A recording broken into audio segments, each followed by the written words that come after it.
সবাই যখন মৃত্যুটাকে ভীষণ ভয় পায়, আমি তখন হাসতে হাসতে আল্লাহর কাছে ভীষণ সন্তুষ্টি নিয়ে পৌঁছতে চাই। জান দিব, জুলাই দিব না।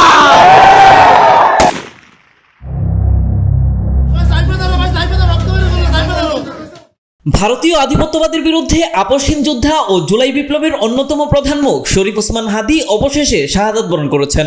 ইন্না লিল্লাহি ওয়া ইন্না ইলাইহি রাজিউন। বৃহস্পতিবার রাত 9:40 দিকে তার ভাই ওমর হাদী মৃত্যুর খবর নিশ্চিত করেছেন। তার বিদায়ে শোক নেমে এসেছে পুরো দেশে। হাদীর শাহাদাতের আগে তাকে থামিয়ে দিতে চালানো হয় পরিকল্পিত প্রাণঘাতী হামলা। প্রচারাভিযানের একটি কর্মসূচির সময় রাজধানীর বিজয়নগর পানির ট্যাঙ্কি এলাকার বক্স কালভার্ট রোডে ভারতের সহযোগিতায় আওয়ামী লীগের সন্ত্রাসীদের গুলিতে হাদী গুরুতর আহত হন। এরপর তাকে দ্রুত হাসপাতালে নেওয়া হয়। দেশেই প্রথমে নিবিড় চিকিৎসা, অস্ত্রোপচার এবং আইসিইউ সাপোর্ট দেওয়া হয়। অবস্থার অবনতি ও জটিলতার কারণে উন্নত চিকিৎসার জন্য পরে তাকে দেশের বাইরে নেওয়া হয়। সিঙ্গাপুরের একটি হাসপাতালে চিকিৎসাধীন অবস্থায় শেষ পর্যন্ত তিনি শাহাদাত বরণ করেন। ভালো লাগার প্রতিটি মুহূর্তে থাকুক একটি সুন্দর পাঞ্জাবি শপ বিডি, আপনার সিগনেচার লুক। শুরু বসুন্ধরা সিটি, ঢাকা।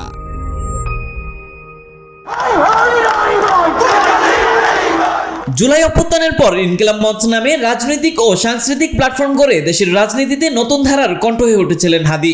তিনি বারবার বলেছেন, দেশের স্বাধীনতা ও সার্বভৌমত্ব রক্ষা করতে হলে সব ধরনের আধিপত্যবাদী প্রভাবের বিরুদ্ধে শক্তভাবে দাঁড়াতে হবে। এই অবস্থানই তাকে তরুণদের কাছে এক প্রতীক বানায়। যারা বাংলাদেশকে দিল্লির ইশারায় চলা রাষ্ট্রে পরিণত করতে চায়, যারা ভারতের স্বার্থ রক্ষাকে দেশের স্বার্থের চেয়ে বড় করে দেখে, হাদী তাদের বিরুদ্ধে উচ্চকণ্ঠ ছিলেন।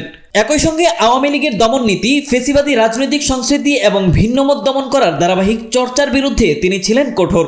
সামাজিক মাধ্যম ও বিভিন্ন আলোচনা অনুষ্ঠানে নিয়মিত উপস্থিতি এবং আপসহীন বক্তব্যের কারণে তিনি ছিলেন আলোচিত। হাদী শুধু বক্তৃতায় সীমাবদ্ধ ছিলেন না, রাজনীতিকে মাঠে নামিয়ে আনার চেষ্টা করেছেন। তিনি ঢাকা 8 আসন থেকে স্বতন্ত্র প্রার্থী হিসেবে ত্রয়োদশ জাতীয় সংসদ নির্বাচনে অংশ নেওয়ার ঘোষণা দিয়ে প্রচার শুরু করেন। তার প্রচারের ধরন ছিল ব্যতিক্রমী। তরুণদের স্বতঃস্ফূর্ত অংশগ্রহণে গড়ে উঠেছিল এক নতুন ধাঁচের ক্যাম্পেইন। কিন্তু এই প্রচারের মধ্যেই তাকে থামিয়ে দিতে হামলা আসে। রাজধানীর বিজয়নগর পানির ট্যাঙ্কি এলাকার বক্স কালভার্ট রোডে আওয়ামী সন্ত্রাসীদের গুলিতে তিনি আহত হন। হাদীর পথ চলা ছিল সাধারণ ঘর থেকে অসাধারণ প্রভাবের দিকে।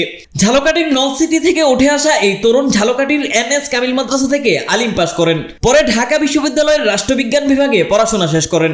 ঢাকায় একটি বেসরকারি বিশ্ববিদ্যালয়ে শিক্ষকতা করতেন, পাশাপাশি ইংরেজি শিক্ষার কোচিংয়েও ক্লাস নিতেন। কিন্তু তার জীবন ছিল সুবিধাবাদী কেরিয়ার গড়ার জন্য নয়, ছিল দেশ ও মানুষের জন্য লড়াইয়ের জন্য। ইনকিলাব মঞ্চের ব্যানারে তিনি জুলাইয়ের স্মৃতি সংরক্ষণ, অপরাধীদের বিচার, আহত নিহতদের স্বীকৃতি এবং জুলাই চার্টার ঘোষণার দাবিতে ধারাবাহিক সভা সমাবেশ ও কর্মসূচি চালিয়ে গেছেন। ইনসাফ ভিত্তিক রাষ্ট্র বিনির্মাণ এবং সব আধিপত্যবাদের বিরুদ্ধে প্রতিরোধ, এই দুই স্লোগান তার রাজনীতির কেন্দ্রীয় ভাষা হয়ে উঠেছিল। তার অবস্থান স্পষ্ট ছিল, ভারতীয় আধিপত্যবাদ এবং আওয়ামী ফেসিবাদের বিরুদ্ধে ন্যায়সঙ্গত প্রতিরোধ গড়ে তুলতে হবে। এই অবস্থানের কারণে তিনি সমর্থন যেমন পেয়েছেন, তেমনি আওয়ামী লীগ ও ভারতের শত্রুতে পরিণত হন। তিনি একাধিকবার হত্যার হুমকিও পেয়েছিলেন। সামাজিক মাধ্যমে পোস্ট দিয়ে দেশি বিদেশি নম্বর থেকে হুমকির কথা উল্লেখও করেছিলেন। হাদীর মৃত্যু তাই শুধু একজন ব্যক্তির বিদায় নয়, এটি জুলাই অভ্যুত্থানের নেতৃত্ব, দেশের সার্বভৌমত্ব এবং রাজনীতির স্বাধীন পথ চলার আকাঙ্ক্ষার উপরও আঘাত হিসেবে দেখা হচ্ছে। আজ হাদীর বিদায়ে শোক যেমন গভীর, তেমনি দায়িত্বও বড়। তার উপর হামলা ও মৃত্যুর নেপথ্যকারীদের দ্রুত শনাক্ত করে বিচার নিশ্চিত করা এখন রাষ্ট্রের অনিবার্য কর্তব্য।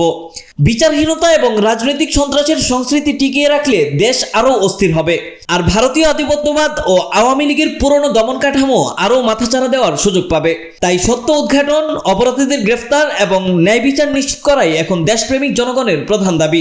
আল্লাহ তাআলা শরীফ ওসমান হাদীকে ক্ষমা করুন, তাকে জান্নাতুল ফিরদাউস নসিব করুন। আমিন।